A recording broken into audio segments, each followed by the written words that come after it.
Ladies and gentlemen, welcome to the closing panel of Euromoney's 30th anniversary Global Borrowers and Bond Investors Forum. Now, as is traditional at these events, and I haven't quite been to all of them, but I've certainly been to most of them, we close with a sort of free-form panel of economists, where we ask these eminent ladies and gentlemen to tell us what they see in the future, what they see in the present, and to talk about the bigger picture, more than simply market-related stuff. So the panel has been entitled this year, All is Changed, Changed Utterly, Looking to a Post-COVID Future. Now, as some of you out there will know, All is Changed, Changed Utterly is a quotation from the Irish poet W.B. Yeats, from his poem about the Eastern 1916 uprising. I didn't write this, by the way. This was fed to me, so nothing to do with me. And he was writing about how the world had changed after the attempted Irish Revolution, which of course 6 years later was successful ultimately. So that's a nice lead into the first question, because I'm going to ask these panelists if COVID has been a glimpse of Gotterdammerung and the end of days, or is it just another example of the ingenuity of human beings to overcome problems? So I'm going to tell you who the panelists are. We have Silvia Dall'Angelo, who is the senior economist at Hermes Investment. We have Andrew Patterson. Put your hand up, Andrew, that's the way. Senior international economist at Vanguard in the US, of course. Laura Rosner-Warburton, who is senior economist and founding partner of MacroPolicy Perspectives. She's the one that hasn't quite yet run into a brick wall. Anna Stupnytska is the global macroeconomist at Fidelity International. And I'm just going to chuck this in because it is so cute. At Goldman's, she invented the word bricks. Samuel Toombs is with us from London, and he's the chief UK economist at Pantheon Macroeconomics, which is an independent economic forecaster and economic consultant. So these are the 5 people we've assembled, and just to get their juices flowing, I'm going to ask them that first question. So, every few years we have a major crisis. A crisis, whenever the crisis happens, it envelops us and seems worse than anything that's ever happened before. 2008, 2009 seemed pretty bad. Eurozone government financing crisis seemed pretty bad. COVID, my goodness, has been pretty bad, is still pretty bad. We need to respect that fact. It is still pretty bad in many parts of the world. So each of you, I'm going to start with, there's no plan here, I'm going to start with Samuel. Thank you. Has this been something unlike anything ever before, and anything will ever happen again, or is it just one more damn thing that we have to deal with? Well, I think it's a year and a half in now to the sort of COVID crisis. I think we can see some clear positives in the way that the global economy has responded. And whilst our politicians may have been lacking in certain countries in certain areas, I mean, the scientists have obviously delivered in terms of delivering highly effective vaccines much sooner than we all expected when we first learned of the virus. So I think I'd say, take a positive spin on this really and emphasize that, the economy is recovering much faster in most countries than we would have expected 12 months or so ago. The vaccines have played a very big role in that. And, fiscal and monetary policy as well has really kicked in quickly. Policymakers had an established playbook that they ran through very quickly. They were alive to the dangers very quickly, and that's helped to limit the losses to incomes and to stem the rise in unemployment in many countries. So overall, I think we can broadly emphasize the positives there. Okay, so a tribute to human ingenuity rather than a glimpse of the end of days. You sound quite an optimist. That's good because you're very young, so you should be at your age. Anna, also very young, of course. Oh, thanks. Yes, well, I agree to an extent that the crisis demonstrated that after all, policymakers found the policy space that everyone thought was lacking and limited. So the central banks, fiscal authorities found plenty of stimulus to support the economy, and that's definitely positive. I think if we are thinking about, or to answer your question more directly, is there something that is very different? Are we going to see something like this? I would say this crisis gave perhaps a glimpse of the global coordination problem and the importance of global coordination in solving other global issues that are yet to come. So it's clear that the world cannot reopen completely and supply chains cannot get restored. Travel cannot go back to pre-COVID levels unless everyone vaccinates their population, whatever the threshold is, 70% or 80%, but every single country needs to vaccinate their population. And this is a massive coordination issue. And I think this has showed overall to the politicians what needs to be done when it comes to climate change. And I think, I'm sure we'll talk about it more, but climate change is a much more complex issue, spanning a very different time horizon, but I think COVID is a glimpse. It's very interesting what you say, because it echoes with something that I heard yesterday on one of the sessions, talking about President Biden. Of course, we'll come on to President Biden, but talking about him in the sense of being the catalyst for a new sort of democratic states alliance, which sounds like a very warm and comfortable thing, but of course also it's an alliance against something. So it's potentially a conflict driving thing too. And also I want to pick up on, you mentioned supply chains, which we didn't put in as a theme, but the whole reshoring, nearshoring movement is something that's very interesting, particularly as the pandemic, of course, involved China a great deal and made people very nervous. Anyway, we're getting ahead of ourselves. Laura, Sure. End of days or just another thing? So I want to echo some of the sentiment that we've just heard, but I just want to add that this crisis was really different, right? It came out of left field. It was no one's fault. And for that reason, I think policymakers were able to step in so aggressively, so quickly. And, there's just such a stark contrast between this episode and after the Great Recession, where, you had banks that and real estate operators who took on too much risk. And there was a lot of moral hazard and hesitancy for the government to come in and bail them out. And for that reason, that hesitancy meant you had real spillovers into the real economy, and the whole economy really paid for it. So I think it is kind of a function of this crisis, the kind of exceptional nature of it. And I'm not sure we would see the same extent of coordination and aggressive action, in another crisis down the road if it's different. But I do want to add one other thing. I think we've seen enormous flexibility in business models that's been really impressive.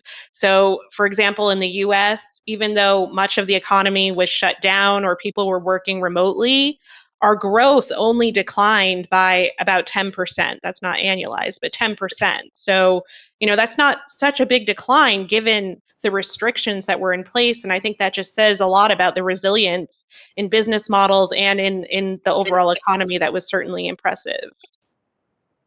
Okay, Andrew? So, rather than a paradigm shift, I would say to a large extent, policy aside, which we'll address in greater detail later, because I believe there's been some big changes there. It's been more of an acceleration in trends that were existing before the crisis. Whether you're talking about deglobalization or reglobalization, depending on your perspectives there. Whether you're talking about climate change, whether you're talking about inequality. Right, and the impacts that's been having. Populism, right? Certainly seen that elevated here in the United States for a number of different reasons. And Laura, you mentioned before the restrictions, right? And how the dip in terms of the impact on economic growth may not have been as large as we had anticipated. That may actually be a sign of some of the inequality, that we've been looking into. It's these sectors, these face-to-face service sectors. They tend to be lower paid in nature, right? We're seeing some of the impacts of that as we're trying to attract workers back into the labor force. Again, so rather than a huge paradigm shift in another direction for a lot of trends in the economy, for the most part, we think it was more of an acceleration. Okay, interesting. Silvia? So I would make a distinction between the short term and the medium term. Short term, we're clearly seeing an acceleration in the recovery with like very strong growth rates across the board, and especially in advanced economies, in the US in particular. There are still some downside risk, as other panelists have highlighted, and clearly, as long as the entire population in the world is not vaccinated, there's still a risk of mutations and difficulties in managing the pandemic. But I think that the biggest risks are really in the medium term, as the fiscal and monetary response really has been very short-term focused, so far at least, in my view. While like medium-term challenges have not been really tackled, and again, in my view. And so the risk, I think, is that we go back to the pre-COVID macroeconomic scenario, which was not as rosy, I would say. And so we go back to like low productivity growth, especially in advanced economies. And I think that so far policy have not really addressed this big issue, which is an issue because it means like poor prospects for our living standards. And of course, there's also the risk of going back to a looming climate crisis, and that's something that other panelists have mentioned, and higher social inequalities, which means also potentially social instability and the return of populism, protectionism, and so on. So, in my view, well, there has been a significant response to the crisis, but now the challenge is to apply the same effort to like medium to long-term challenges. Okay, well, I'm glad you mentioned, but you and Andrew both mentioned inequality, rising inequality, because I have to say, I mean, it might just be because I'm the oldest person here, but your generally benign and optimistic view of this somewhat surprises me. Because I think, and to anticipate a theme that we have scheduled for later, but I'm just going to mention it now, the gap between the vaccinated, we're all sitting in the US or the UK, fully vaccinated, well looked after, extremely high level of health provision. Untold millions of people are living in very different conditions where there isn't a hope in hell they're going to get a vaccine. And those people may not be huge actors on the macroeconomic stage, but they're certainly economic actors, and more importantly, they're human beings. So, I would just chuck that in. I don't know if anybody wants to respond on that, but I'm not saying that you're all heartless people who think only about what happens in London and New York. I'm not saying that at all, but, I think the unvaccinated bulk of the world does need to be taken into account. Does anybody want to say anything about that particularly? You don't have to, but if anybody would like to. Well, I can quickly comment, perhaps going back to what I said previously, is that I do think that this crisis has raised the awareness and the need for global coordination. The international institutions have stepped in, including the IMF, and obviously we just had the G7. They pledged some more vaccines for emerging markets. Not enough, but at least it's a step in the right direction. And so I think the positive is that it's exactly that awareness in developed markets, that to get back to trend growth, reopen the economy, and restore the supply and demand imbalances that we're seeing right now, we actually have to coordinate, and we have to help developing markets, low-income countries, to recover. And so I think that's something that is positive, and I don't think it was there before. And if that can be applied to other global issues, this would be, I think, the biggest takeaway from the crisis.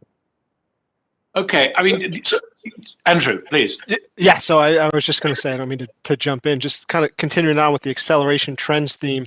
I think this is true, what you mentioned in terms of the inequality on a national and clearly a global scale as well, right? Here in the United States, again, at this point now, we all have access to the vaccine, if we want it. Other countries, that's not the case, right? Whether there's a undersupply, whether there's, in most cases, that's the issue. But other places, it's being distributed to more wealthy individuals, right? There's greater acknowledgement, that something needs to be done to promote, again, the vaccine and the health outcomes associated with the pandemic are terrible.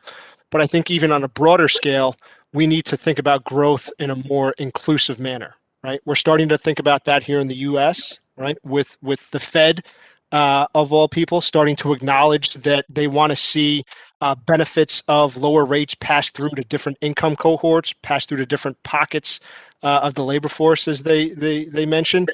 And then again, as Anna talked about, starting to see some steps towards, distribution of vaccines to emerging markets, right? So again, not only on a national, but also a global scale in terms of starting to take steps to address inequality. Certainly have many left to go.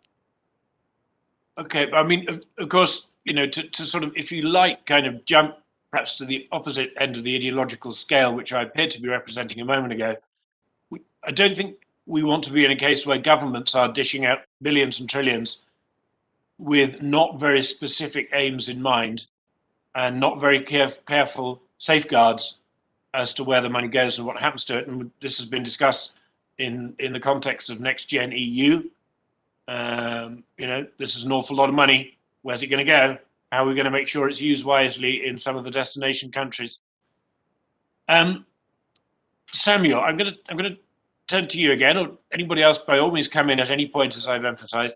But you're all economists, so are we facing? Clearly, we faced a medical and logistical problem, but are we facing an economic problem? Is any of this really about economics? Isn't it really all about politics, Samuel?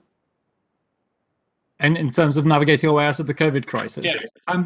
Well, I think, the key issue now, looking at advanced economies that have fully or are close to fully recovering, getting back to pre-COVID levels of GDP, is now to what extent fiscal policy is going to turn contractionary, and that support that we've seen, that impressive support over the last 12 months or so, is going to be pulled back. Now, in the US, we can see very clearly that there's fiscal stimulus, ahead still, that's going to propel the economy forwards. In the UK's case, however, which is obviously my sort of area of specialism, we now look like we're heading for a sort of mini fiscal cliff as the rather conservative, with a small c, chancellor pares back a lot of the fiscal support measures in place. And just returning to that inequality theme, I think that's, perhaps we haven't seen yet the full impact of COVID in terms of widening inequality, because when the government pulls back the furlough scheme and big grants to self-employed people, the temporary increases in benefit payments in the UK that we've seen, then we're likely to see much bigger income impacts from all those policies when they're withdrawn at the lower end of the pay scale.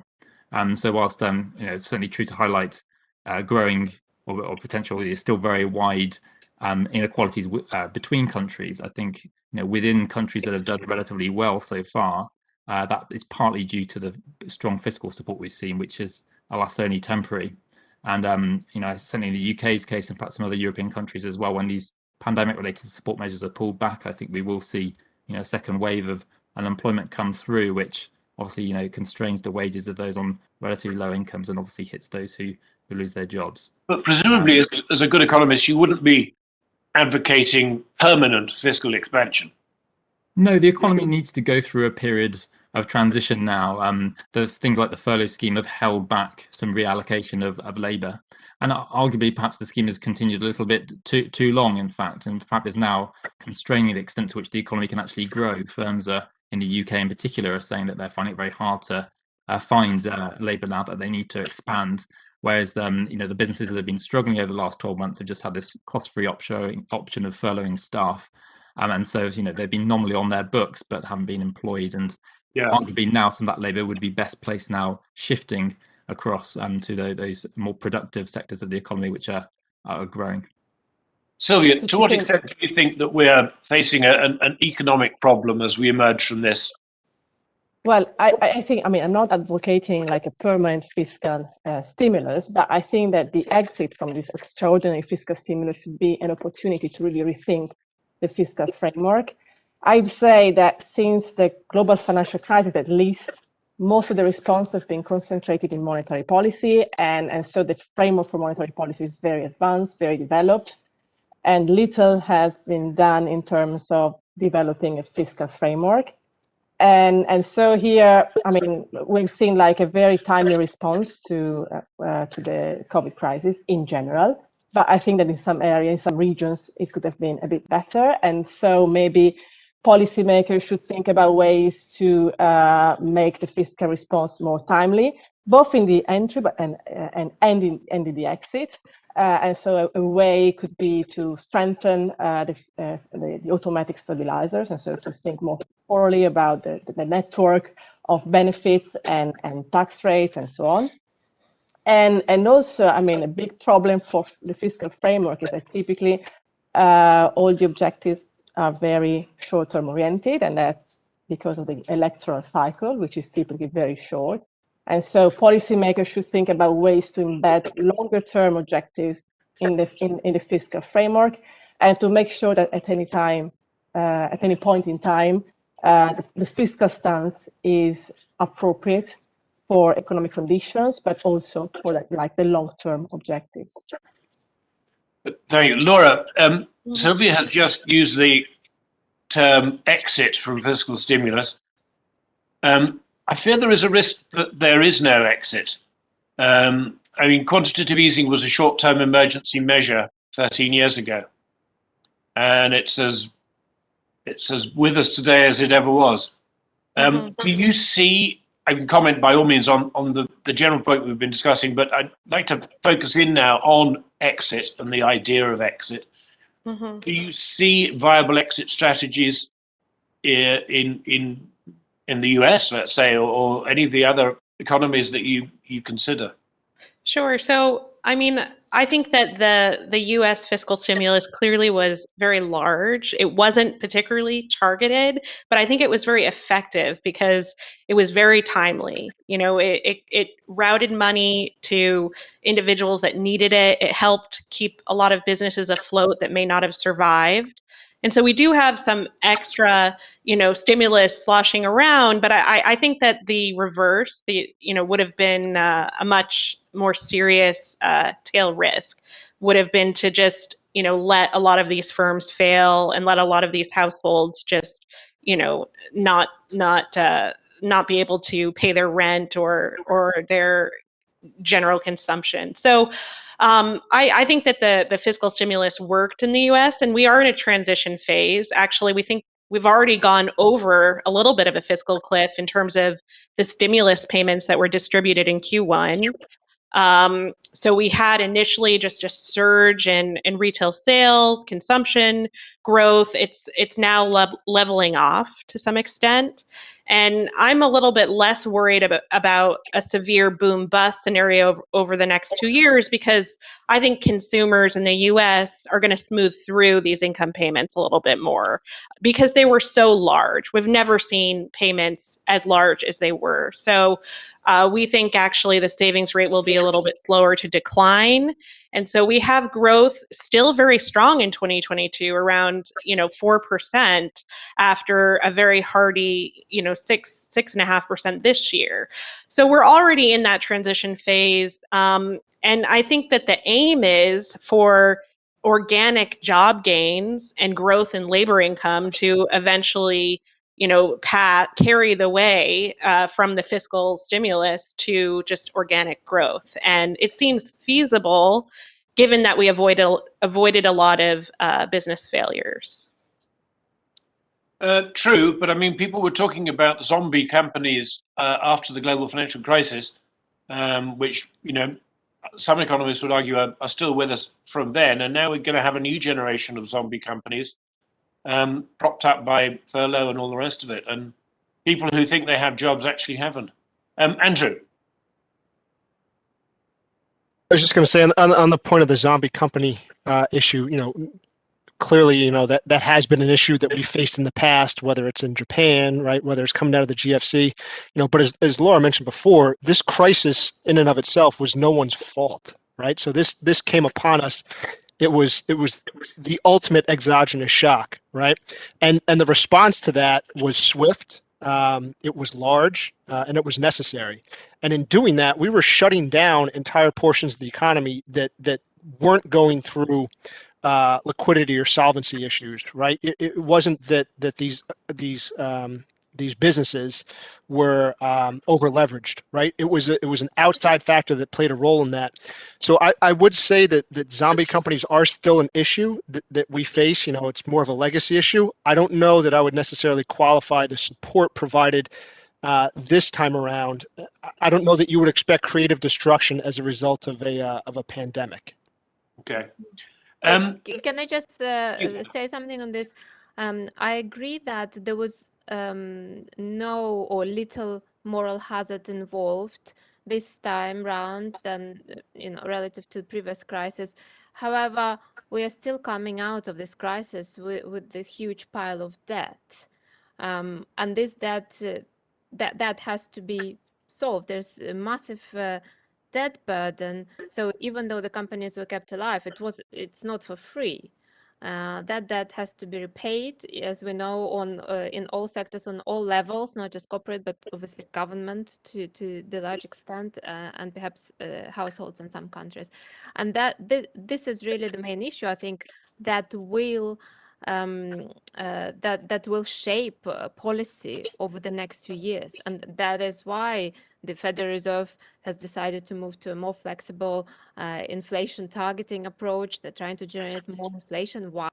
Because they need to keep real interest rates negative for the economy to be able to recover, to generate inflationary pressures, and to ultimately inflate away some of the debt burden and perhaps also to grow out some of the debt burden. Now, we don't know whether this will be successful, but that is certainly something that will shape policy over the next few years, if not decades. And am I wrong in thinking, I'm not an economist myself, but am I wrong in thinking that what I'm listening to is what's sometimes called heterodox economic thinking?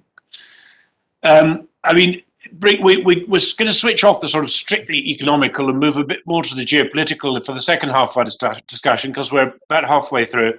But I do just want to ask this question, which I think has been sort of begging to be asked, given what several of you have said.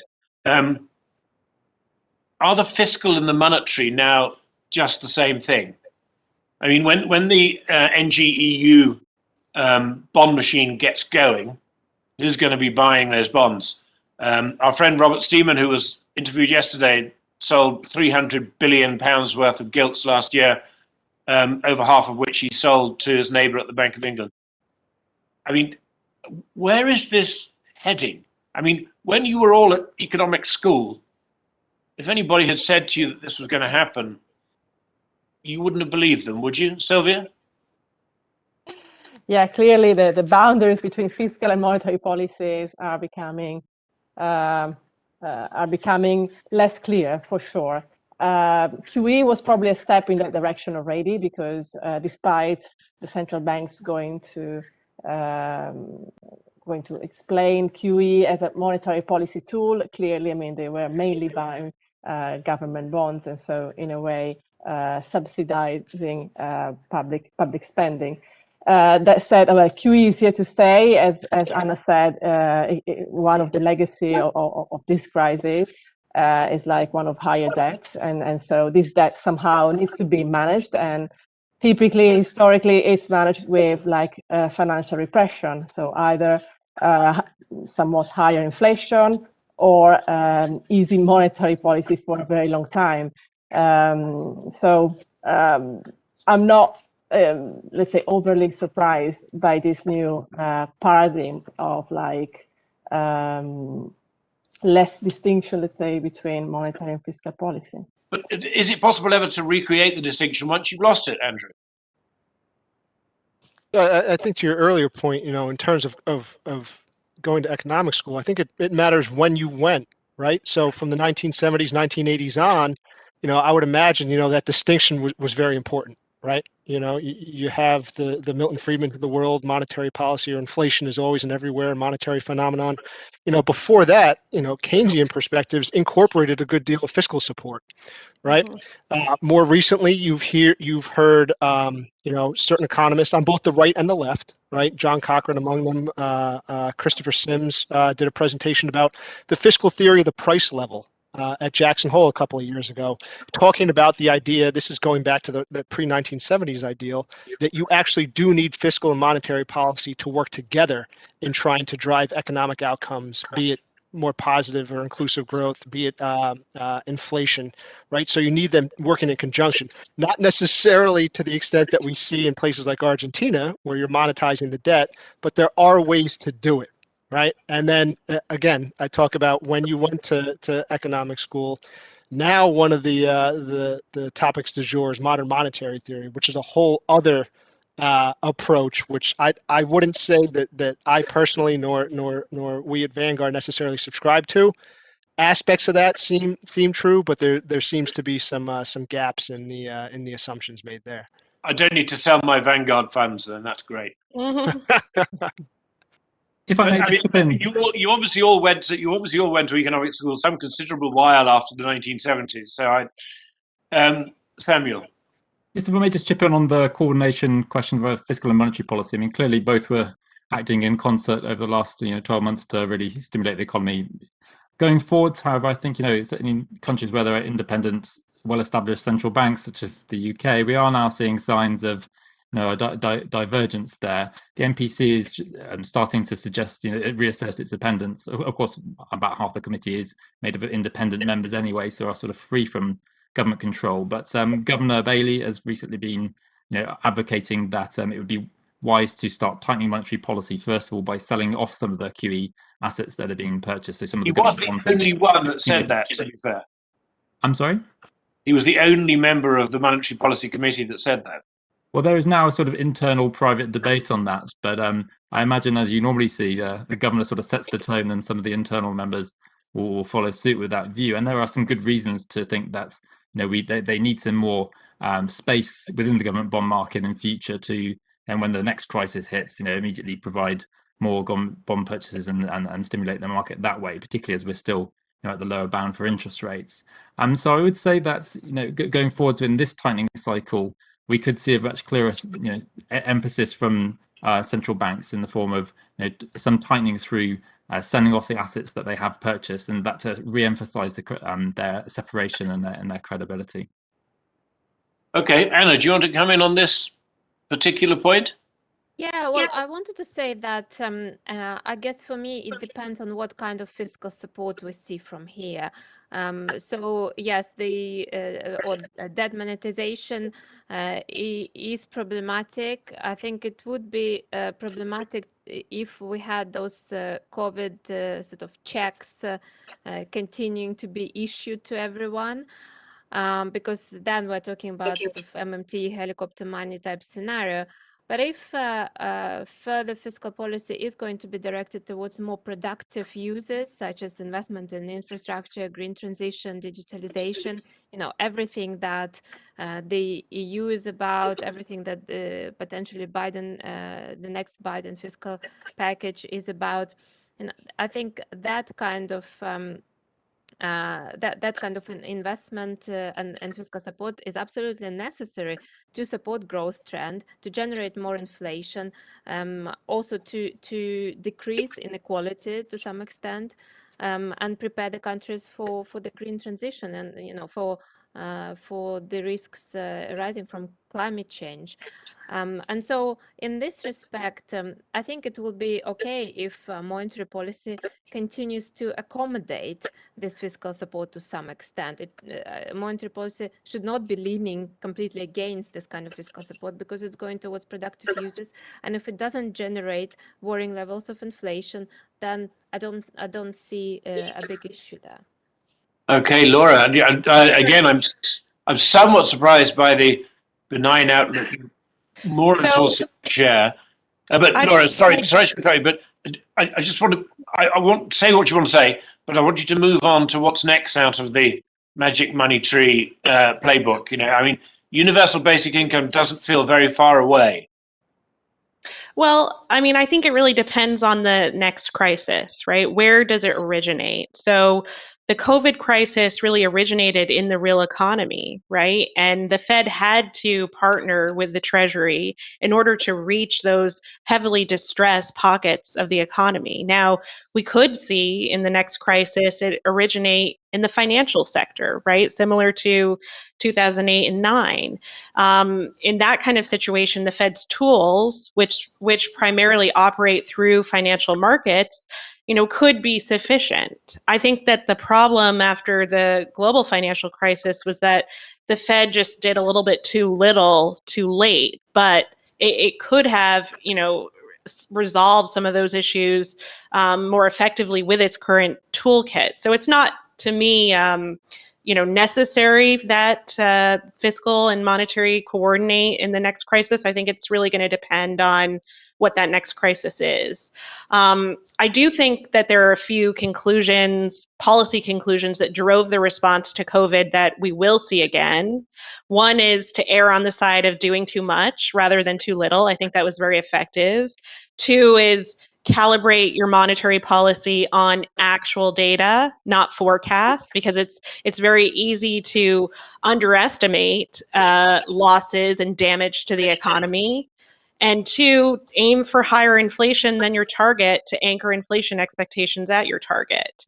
I think that we will eventually go back to a world where inflation is still structurally pulling down on central bank price mandates. And so I think you need to aim a little bit higher. So I expect those principles to continue in the next crisis and in the next monetary policy regime, as they were proven to be pretty successful in the current episode. Okay, just one last word on the MMT side of things. Is there anybody here going to put her or his hand up for universal basic income? As jobs are destroyed, the old thing, the very interesting thing that people often say that,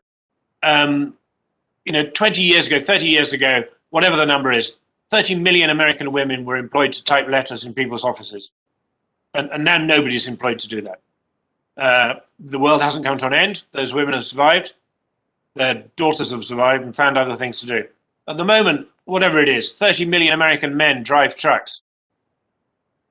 When every vehicle is autonomous, what are those 30 million men going to do? They can't all become, software programmers. So technology tends to drive one towards the idea that many occupations will disappear. Is UBI the answer? Well, I think, go ahead. Go ahead. No, go ahead. Well, I think just from my perspective, I would say more targeted measures are definitely needed to retrain and reskill labor force into priority sectors. But as you say, a lot of the occupations that are going to disappear, those people are unlikely to be retrained or likely to retire perhaps early. And so some sectors, some workers will need support, and something like universal basic income, I think for sure, but in a more targeted way. And others will need support while retraining. And I think this hasn't been done successfully. And there are so many examples in the UK and in the US over the last several decades. Perhaps it's difficult, or maybe it's expensive, or politically I think there is definitely this misalignment between the political cycle and the benefits, when you might actually see the benefits that you might see from a well-trained and retrained labor force. So this sectoral reallocation will have to happen, and to support that you will need universal, more targeted universal basic income for sure. I'm not sure things can be both targeted and universal, but anyway, that's why I'm saying like this. if you don't mind, I just want to draw that bit of the conversation to a close. Absolutely fascinating and great to hear all your views, but I do just want to move on to another thing, because we've got now about a third of the panel left. Now it seems to me that isn't a huge surprise to anybody that Mr. Biden's administration is continuing Mr. Trump's administration's policy towards China, and although perhaps the megaphone is turned down a bit, if anything, the policy is harder. I would say there are signs that would suggest that. I mean, two of you are U.S. citizens and residents. I don't know how it seems from there, but I just want to know, what do people think of this? I mean, potentially, I would say certainly, the biggest single geopolitical question of this century is US-China rivalry, hegemony, whatever you want to call it. How does it feel? Who wants to go first? Who hasn't spoken for a little while? Samuel. This might not be the thing that you particularly wanted to talk most about, but just kick us off. Give us your view. Is there an end game to what US policy direction is telling us is going to do? I mean, from my very removed view of things, so obviously panelists based in the US may have more established concrete views on this, but it seems to me like there's a lot of political rhetoric, but we look at the economic data, we see very little signs of any reshoring over the last 5 years since the sort of Trump administration turned around. And the real question to me seems is there going to be a US government which is prepared to make its citizens worse off in perhaps the short or medium term through higher tariffs or a trade war, and reducing their real incomes that way, to punish China in some way for some perceived misdemeanors. I don't think we saw that clearly with Trump. There were just a few tariffs which didn't really bite. And I don't sense anyway, from my view over here, that Biden is going to take those sorts of steps which ultimately could undermine his chances of re-election. So my overall take is it's a bit of a phony war. The rhetoric plays well probably on both sides, but in terms of what's really going to change economically, I think the US is still going to be very dependent on Chinese imports, which will be produced more cheaply than they could be at home. Sure. Okay, that's certainly one view. Sylvia, we won't turn to the Americans just yet. Well, again, I'm also based in the UK, so not really in the US-China dynamics, but I have a slightly different view compared to Samuel. It's true we haven't seen much signs of reshoring in the data, but I think that the direction we are heading is one of like regionalization and possibly bifurcation between the West and China. It's clear that there is like an underlying tension, which is like basically a competition for technological dominance. And so this like tension will not be resolved as long as the race is so close. And I would also add another point in favor of a view of regionalization or deglobalization, however you want to call it. That basically automation is also enabling, and I think will also enable this kind of reshoring and regionalization. So I think that the end game, and again, it's not like in the short term, but like in the longer term, will be a more regional arrangement of trade and in general economic relationships. You can have a 3D printer in California and you don't need to ship anything physical from China. Yeah. Well, we'll stick with this rubric and go to the Americans last. So Anna, you first on China, Trump versus Biden. Any difference? Well, What's the end game? I agree that the end game, or maybe it's hard to talk about the end game, but the way there, and what we're going to see, I think, is continued tension between two superpowers. I mean, clearly China is going to overtake the US in terms of its GDP size, something that, by the way, the BRIC team predicted a long time ago, and that seems to be still on course. What was the year you said it would happen? Was it 2050? Do I remember rightly? No, it was 27. Oh, 2027? 27, that China would overtake the US. Okay, I'll bet you $1,000 that doesn't happen right now, here and now, in front of hundreds of people. Not a chance in hell. That's my view. Anyway, we're not here to hear my views. Laura, let's go to an American. Sure. What does it look like for you? So I think the grievances against the US's reliance on Chinese manufacturing under the last presidency will continue. I do agree with Samuel a little bit that to some extent it was a lot of rhetoric, right? Because even under Trump, when he did pass those restrictive tariffs across almost all Chinese goods, there were a lot of exclusions granted. On a sectoral and company specific basis. And those exclusions actually expired at the beginning of 2021. So one thing I'm looking at carefully is to see what does the Biden administration do regarding those exclusions. Do they continue to grant a wide range of exclusions and basically soften the tariffs that are currently in place? Or will we actually see him possibly reduce some of the tariffs across the board? I think there's still a lot of uncertainty around the administration's policy on China. I think that Biden's plate has been really full since assuming his position, and that the pandemic has really stalled some of the debate on trade and the progress on negotiations.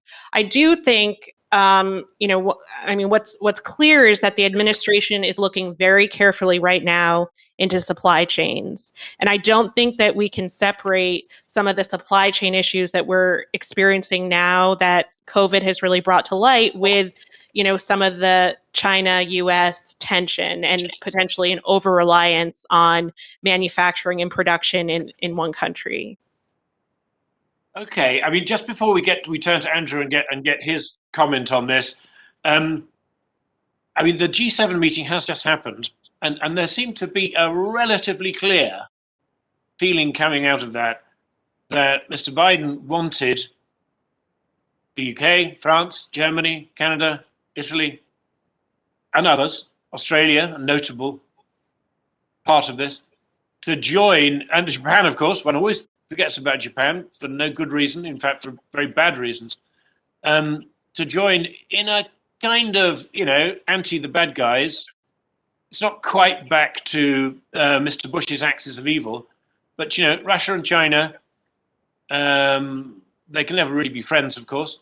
But there was certainly a sense that Mr. Biden was encouraging a degree of united, not to say opposition, but, strength in the face of provocative statements and actions by those two countries. So I just want to check that in because, again, it seems to me you're all very focused on tariffs and sort of rather soft things.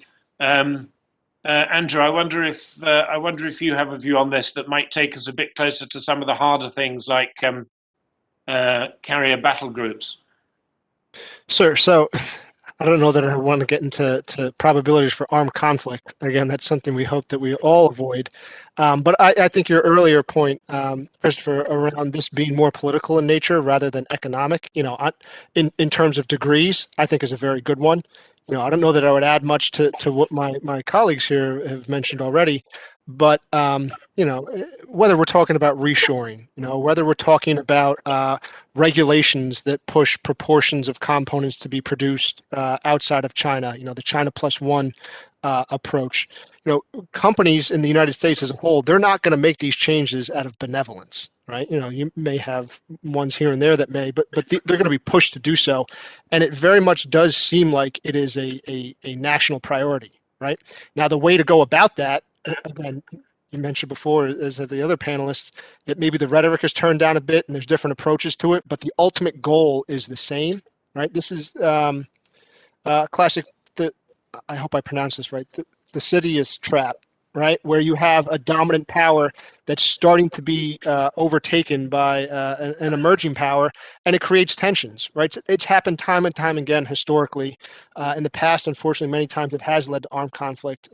The hope at this point, though, is that this is resolved on a political scale with some mixing in of some economic policy.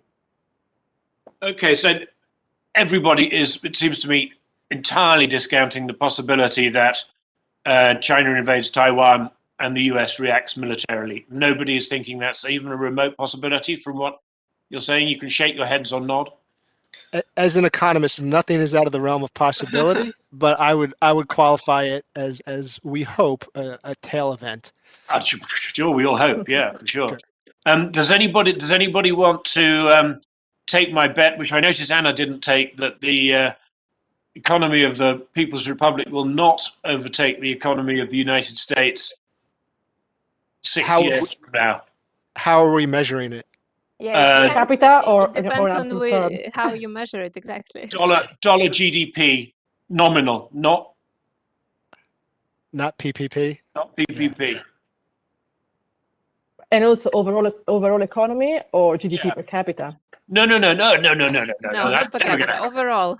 No, overall, just the absolute simple, rawest, most basic number, size of the economy, GDP, nominal dollars, not purchasing power parity, not per head, just the big number. Because that was what Anna's BRICS things kind of suggested was going to happen in what seemed a long time in the future, but is now only 6 years away. Okay, I feel under pressure that I have to take this bet. You want to take this bet? So $1,000, cash money. Okay. Anybody else want to join? Anybody else want to make me richer? No. Settle it at the conference in 6 years, right? Maybe. Let's see. Through Bitcoin or some other crypto? No, thank Another you. topic. No. E pluribus unum, please. The real stuff. What we call lechuga in Latin America. Okay, let's come over to the other side of the world, and I'm afraid I'm not going to give the Americans a pass on this to say, oh well, I'm not over there, so I don't really know, because we've all got newspapers and the internet. I wonder if, and this has been talked about once or twice already during the conference, has the pandemic, please don't, let's go straight back into financial market and economics now, but has the pandemic catalyzed what is now an inexorable movement towards political union among the EU countries? Obviously, I'm thinking partly of that in terms of transfer union and fiscal union and so forth, but in the end, it's very much a political decision. So, Samuel, let's start with you again. Is that on the cards? Well, looking at surveys of sort of consumer sentiment in the Eurozone, the public views the pandemic response of politicians so far to be sort of fairly mediocre, with around half the population saying it's been okay and a half not. Despite that sort of mixed assessment by the public, support for EU further integration or EU institutions still is very high on a historical basis, having taken obviously a hit in the early 2010s during the Eurozone crisis. We saw a recovery in sentiment towards the Eurozone. I think it's that underlying consumer sentiment that could drive a further political union over a long period of time. But we have elections to get through in key countries first of all in the next 12 months in Germany and France, and obviously there are certainly in the French presidential elections, there's a threat from the right, which could obviously destabilize that gradual ongoing shift towards political union. Last week's local elections took some of the heat out of that, but yeah, obviously it's still a reality. And so we're going to have to be quite brief here, because I do want to ask you all a final question as well, and we've got 5 minutes left. So, Silvia, you're obviously a citizen of an EU country. Anna, you may be too. I'm guessing you're Polish. Are you? I'm British, but Well, originally Ukrainian. So Ukrainian. Okay, so not an EU citizen in any sense. But Silvia, you obviously are. Is political union now inevitable? Well, I would say that a political union is necessary to underpin the currency union. So it's a bit of a break or make for the European Union. I would also say that at a political level, the European Union integration project has made progress at time of crisis. So when the project itself was under threat, and I think that the COVID crisis in a way was no exception. I think it's not possible to overestimate the relevance of the EU Next Generation fund. And I'm not talking about the size, which was significant, I would say, but not as ambitious as, say, in the US. I'm talking about basically the funding, which is through the issuance of common debt. And that really could be the blueprint for like a common debt instrument going forward. Also, last point on this, and it's quite important, I think, the rules of the fiscal pact were suspended because of the crisis, and that offers the politicians across Europe an opportunity to rethink the framework, which I think is really necessary to allow for more integration and to tackle some structural issue of the European Union in terms of convergence in particular across countries. Okay, thanks. So we're really going to have to pick up the pace here now. Thanks very much for that, Silvia, because you do have a particular angle. Laura, what does it look like from over there? Sure. So I would say it seems from an outsider's perspective that the direction of travel was towards more political fiscal integration anyway, and that some of the bumps and the challenges arose because of the lack of the fiscal integration. So like Silvia mentioned, it seems like crises offer opportunities to accelerate some of those trends. And again, from where I'm sitting, it seems like that is the direction of travel. Okay, Andrew? Yeah, I would echo those comments in that the greater fiscal integration with something approaching a euro bond is clearly a big step in that direction. I would say that again, for the long-term success of the euro, you're going to need something like that. And Samuel mentioned some of the public sentiment has started to shift in that direction as well.